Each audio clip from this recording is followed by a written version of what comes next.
For many years in aerobics, the strength component of fitness was left out. It was felt that aerobic fitness was the most important, so why bother with resistance training? It was a very wrong conclusion. Muscles have many benefits. They provide the mechanical force for movement, but are also responsible for the stability of joints and for maintaining the integrity of the back and posture and for giving the body its shape. I heard a very wise trainer say many years ago that if you go into an aerobics class a pear shape, you'll most likely come out a smaller pear shape. But if you add resistance training, you can actually change the shape of the body, and he was correct. Aerobics burns the fat off the body, but does little to actually tone and shape the muscles. Tone and definition of muscles is in demand because it is more aesthetically pleasing. Another big plus for strength training that was overlooked is the fact that muscles are the engines of the body. They burn the fuel and the calories. The more muscles you have, the more fuel you'll burn, even at rest. The body's metabolism, or the amount of energy it needs to function, can be increased by increasing muscle mass or lean body weight. Unfortunately, we have a society that is hung up on weight, when in actuality, it's not our weight that is making us unhealthy, it's the ratio between lean body mass and body fat. Muscles are actually more dense than fat and way more than fat in terms of the amount of space they take up. That's why these competitive lifters can weigh 300 pounds but have a trim physique. The best way to see results from exercise is to take your measurements. Your students will see changes in their measurements before they notice a change in their weight. That's because when you exercise, your body begins to build more muscle and lose fat. On the scale, they may not see a change, but it is happening, and the result is a trimmer body that's burning more calories. We must educate our students to understand these dynamics and to look for the real benefits. Another misunderstood concept in resistance training is the belief that women will get big, burly muscles from resistance training. This is just not true unless they plan on lifting massive amounts of weight for several hours every day. Women do not normally have enough of the male hormone, testosterone, to build bulky muscles. For the average woman, resistance training will merely improve the functional strength for daily activities and give better shape and tone to the muscles, something that we'd all like to have. Let's review for a moment what we've learned about muscles. Muscles are comprised of bundles within bundles of fibers. All the fibers within a muscle run in the same direction and can be classified as three different things: fast twitch, slow twitch, or intermediate fibers, depending upon their physiology. Fast twitch fibers provide for powerful dynamic movements that are short in duration. Slow twitch fibers provide for low intensity work that is long in duration. In other words, fast twitch fibers have a better anaerobic system of energy production, and slow twitch fibers have more developed aerobic energy production system. Intermediate fibers can go either way. There are three classifications of muscle contractions. These are isometric, isotonic, and isokinetic. In an aerobic setting, isotonic contractions are used most often. These can be concentric, meaning to shorten the muscle, or eccentric, meaning to lengthen the muscle. The eccentric phase of contraction has been associated with delayed onset muscle soreness. That is the soreness occurring in the muscle 24 to 48 hours after exercise. The theory is that minute tears occur in the muscle during the eccentric phase, which causes the soreness. It is not the buildup of lactic acid as once believed. Giving the body time to recover between workouts is the best way to combat this. A strength training regimen involves three elements. These are reps, sets, and loads. Let's talk about that. Reps are the number of times the weight is lifted consecutively. Sets are how many times you repeat an exercise using that certain number of reps. And the load is how much resistance or weight is used. To obtain sheer strength gains, a muscle must be worked at or near its 1 repetition maximum. That means the maximum amount of weight a muscle can move one time. To gain strength, reps must be low and the load must be high. generally about 80% of 1 rep max. In group exercise, this type of training is really not possible because it requires heavy resistance equipment. However, you can work for muscle tone and endurance, which requires less resistance. Muscular endurance is improved by using lower weight and more repetitions. The body's response to strength training is both physiological and neurological. Physically, the muscle increases in size. This is referred to as hypertrophy. As we discussed earlier, this is not because the number of fibers increase, but because the fibers themselves become thicker. Neurologically, the brain improves coordination by causing the muscle to respond to resistance more efficiently. Remember that I said that the body responds to varying workloads by recruiting different numbers of fibers? With training, the muscle learns to recruit fibers in a more productive order, and the result is more force. As you have read in your assignment, it is very important in designing a resistance workout to incorporate the principle of muscle balancing. Muscle balancing means that all the muscles around a particular joint are worked equally so that the integrity of the joint is maintained. If one side is more developed than another, it can cause an imbalance and it can cause tension. If each muscle is not capable of performing its job, then the body compensates by using other muscles. The problem is that often this means the muscles are used to do jobs they were not designed to do, and this leads to injury. Case in point is the trunk. The human body is designed so that the muscles of the back and the abdomen work together to keep our bodies erect and to hold our vital organs in. Frequently, you'll see people with low back problems like lordosis, which is sway back. Generally, this is caused by an imbalance of the strength between the back and the abdominal muscles.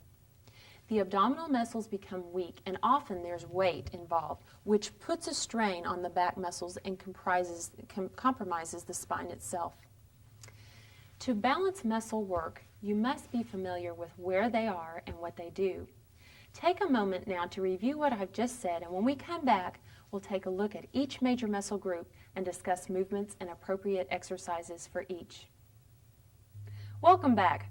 Let's walk through each of the major muscle groups now and discuss their movements. We'll start with the upper back. The large triangular-shaped muscle of the upper back is called the trapezius.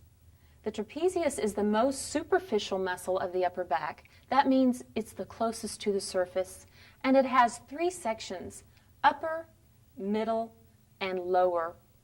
These are responsible for elevation, adduction, and depression of the scapula. It's an important postural muscle along with the rhomboids, which are 2 strap-like muscles between the scapula and spine. It's very important to work these postural muscles because so often they're weakened by people working at a computer or a desk all day. And slumping puts pressure on the vertebra and nerves in the spine that can lead to back pain and problems. Now, the strap-like muscle running up and down on either side of the spine is called the erector spinae. They support all movements of the spine, including forward flexion and extension and lateral flexion. AFA recommends that for extended periods of forward flexion, you use the hands for support to avoid overstressing these muscles, particularly in the lower back. The largest muscle of the lower back is called the latissimus dorsi. It originates from the 6th lower thoracic vertebra and actually inserts way up here on the humerus. It is considered to be a muscle that acts on the shoulder because it produces a rowing type motion. Laurie will demonstrate extension and adduction of the shoulder, and movements such as lat pulls are examples. Let's move now to the front of the body. The primary muscle of the chest is called the pectoralis major. It originates at the sternum and it inserts on the humerus of the upper arm. Its primary function is shoulder flexion and horizontal flexion and some adduction. One of the best exercises for the pectoralis major is push-ups. and we'll discuss those a little bit later. Let's move down the trunk now. Anteriorly, we have the abdominal muscles. There are 4 layers of abdominal muscles. To make up for the lack of skeletal support, the 4 layers run in different directions to provide more support. The rectus abdominis is the strap-like muscles running vertically on either side of the belly button. They are responsible for flexing the trunk, and they are crossed by 3 fibrous bands called tendinous inscriptions. That's why when bodybuilders have a lot of definition, you can see that ripple effect. The next layer is a combination of 2 diagonally oriented sheaths of muscle called internal and external obliques. Let's take a look at those. They actually run crosswise to one another and are responsible for trunk rotation and compression of the abdominal cavity. The deepest layer in the abdominal wall, which we can't see from this picture, is called the transverse abdominis. It runs horizontally, encircling the abdominal cavity. Contraction of this muscle compresses the abdominal cavity. A good way to isolate these deeper abdominal muscles is to cough or exhale forcefully. Try that now. And hold the tension. That's those internal muscles working. Let's move to the muscles of the shoulder and the arm. The deltoid muscle is the one that sits on the top of the shoulder. It is named deltoid after the Greek letter delta. That means triangle.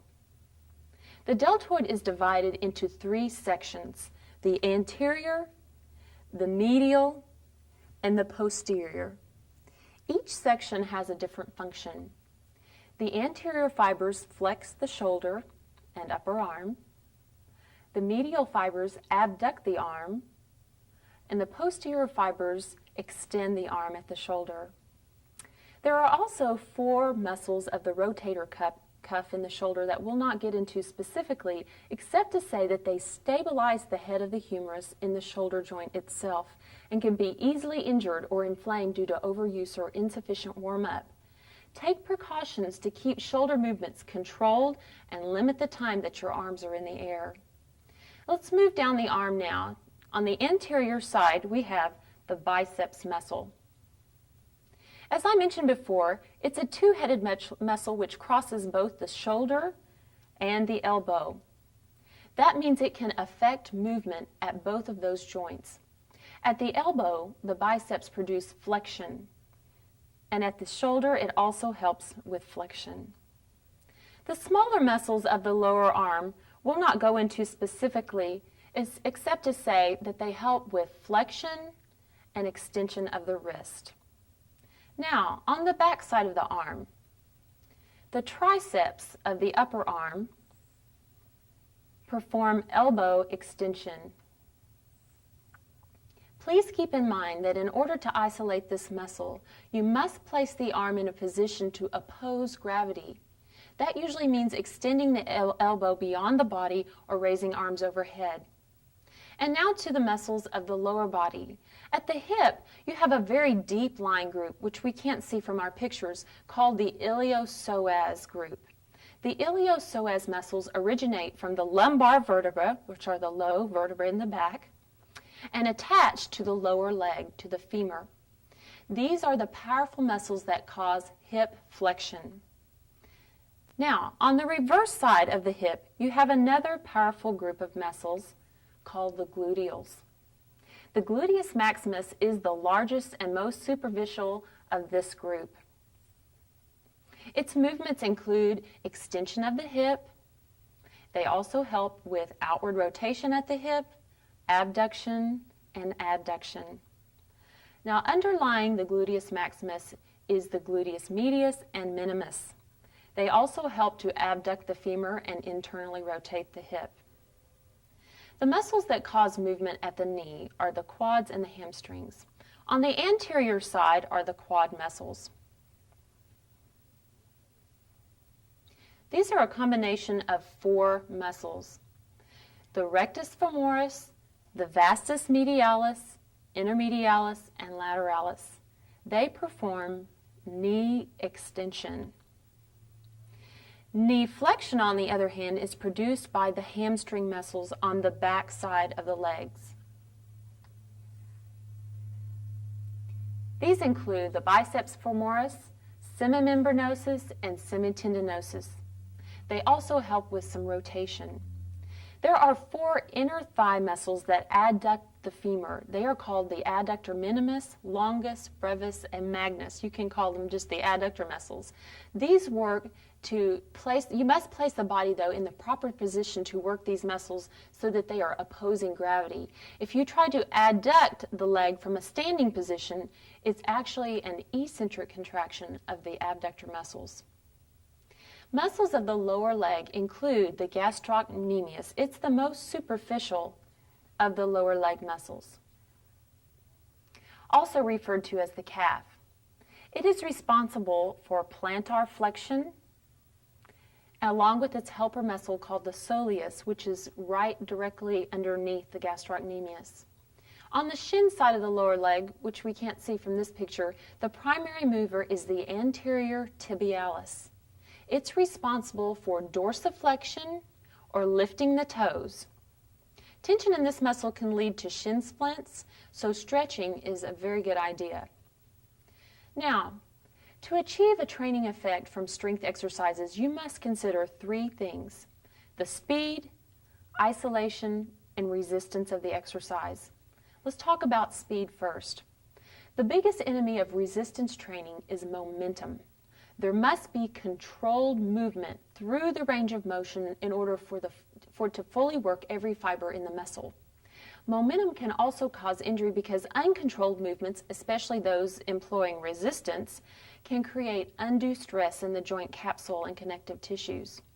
So speed is important. Slow, controlled movements are best.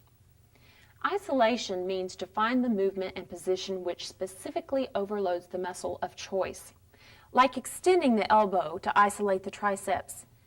Each muscle is responsible for specific movements, and unless you position the body correctly, you'll not be overloading the right muscle. Also, if a person is weak, they may unconsciously change positions to shift the load to other muscles. This may compromise the body's alignment, so it's important to have students stop and rest if they're losing position. Resistance is the 3rd element. In a group exercise situation, this can be tricky. You want to provide enough resistance to see benefits, but not so much that they can't perform the exercise with proper form. There are many modalities available to instructors now, including handheld weights and elastic resistance, such as Dynabands and tubing. And of course, body weight resistance is always available. Generally speaking, resistance should not be so great that the student can't perform at least 8 to 12 repetitions without fatigue. We'll talk more about how to modify resistance a little bit later. Take a moment now and review those major muscle groups. When we come back, we'll take a look at exercises for each group.